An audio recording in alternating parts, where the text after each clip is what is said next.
Howdy folks, welcome to Found Flicks. Today I'll be reviewing Split, the thriller from M. Night Shyamalan starring James McAvoy and Anna Taylor-Joy. Back in the ancient times of the 1990s, Shyamalan took the world by storm with The Sixth Sense, and it seemed like we had an exciting new filmmaking voice. But then his movies got way too dependent on what became his trademark, the Shyamalan Twist. I just got a Shyamalan Twist to put in this bad boy. The movies became defined by the twist and got progressively crappier. By the time Mark Wahlberg was being chased by the wind in The Happening, or perhaps the disastrous Avatar: The Last Airbender, it was clear the Shyamalan we knew back then was long gone. After his string of failures, he re-emerged on the scene a few years back with The Visit, and the lower budget and simpler concept definitely worked to his advantage. I didn't actually like The Visit too much, but it still had some genuinely scary moments, and it was still a massive improvement over his recent output. Fortunately, Split continues his positive momentum, though the movie is still far from perfect.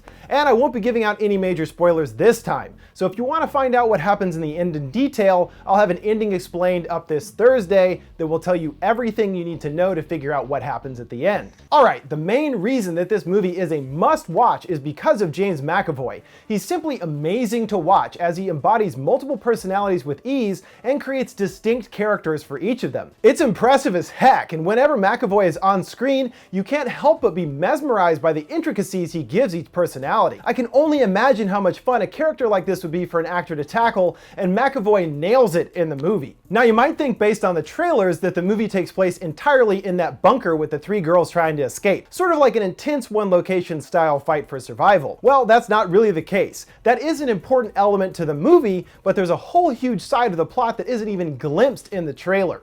Throughout the movie, the action leaves the bunker as McAvoy, who I will call Kevin from now on, interacts with his psychologist, Dr. Fletcher. And it's via Dr. Fletcher that Shyamalan explores the real meat of what he's getting at with the movie. These scenes are pretty dry and full of very research-sounding dialogue, though. They tend to slow the movie down and take away from the girl's plight, though the actual concepts explored are quite interesting. Kevin has a disorder which is called DID, or Dissociative Identity Disorder. This means that he has several personalities living within one body. This concept has been tackled in many movies over the years, but Split adds an interesting new layer. So, Kevin has several personalities, and each of them are drastically different, but it's actually possible for each personality to be physically different than one another. We see this as one of Kevin's personalities is diabetic and requires insulin, whereas none of the others do. So somehow there is an actual physical difference within Kevin created by his DID. This may sound a bit out there, but it's actually true in the field of psychology. There's evidence of the same kinds of things occurring with real people in real life. The idea then becomes, how is this possible? Are we able to, as humans, create these kinds of physical changes within ourselves?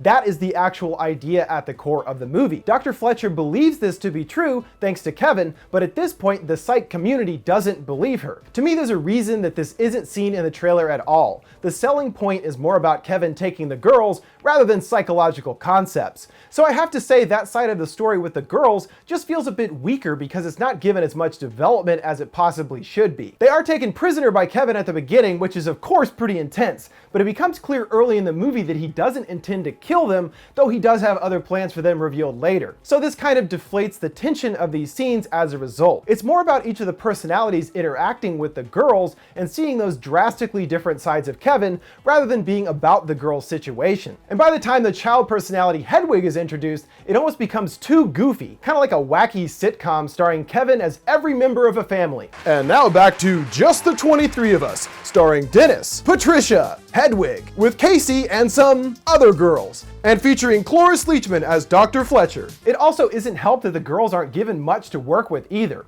They're pretty simplified characters, and while Anna Taylor-Joy does stand out, the other two girls are simply not very good actors, and it becomes more difficult to keep the reality of the movie alive because of their lackluster performances. Also, they attempt to make Anna Taylor-Joy's character have a bit more depth through some unnecessary flashbacks that are pretty dark and way too on the nose. They're pretty much pointless and they pop up throughout the movie. Her past does have an impact on the ending, but it feels like the same idea could have been introduced in a much more efficient way. So what about the ending? Does it have another of Shyamalan's twists? Yes, it does naturally, but the main ending of the story does make sense with everything that came before it. It's the final tacked on scene of the movie that is completely ridiculous. The movie would have been better without this scene. It just adds this extra twist that's just stupid.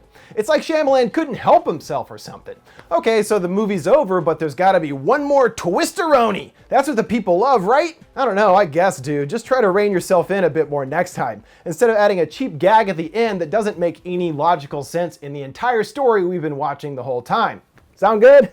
Alright, so the movie is pretty good overall and definitely worth checking out just for James McAvoy. This is his movie first and foremost, and he's amazing. Unfortunately, the movie as a whole doesn't work quite that well. I think they would have benefited from choosing one main perspective for the story to take place from, whether that's Kevin or Anna Taylor-Joy's Casey. Either would work, but by it dividing the time up between the two perspectives, it's a little too diluted and the lesser elements stick out like a sore thumb. We know we're supposed to root for Casey, but I was more interested in seeing Kevin and learning more about his story. It also just isn't very scary at all. Even though I didn't care for the visit, that scene with Grandma playing hide and seek under the house was terrifying. In Split, there's a few moments of high tension, but they are gone quickly and usually the outcome isn't a big deal. For example, one of the girls tries to escape and you're like, oh shit, Kevin is going to kill him. But he doesn't. So there's not much of a threat from Kevin for most of the movie, and thusly the suspense is unable to ramp up over the course of the story. We're just waiting for the mysterious beast to show up, and everything until then feels like biding time with these characters rather than developing the plot into a more compelling direction. Alright guys, what did you think of Split? Did you enjoy it or feel like Shyamalan pulled another fast one on you? Let me know down in the comments below. Make sure to check back Thursday for my Split Ending Explained video. Thanks for watching Found Flicks. See you next time.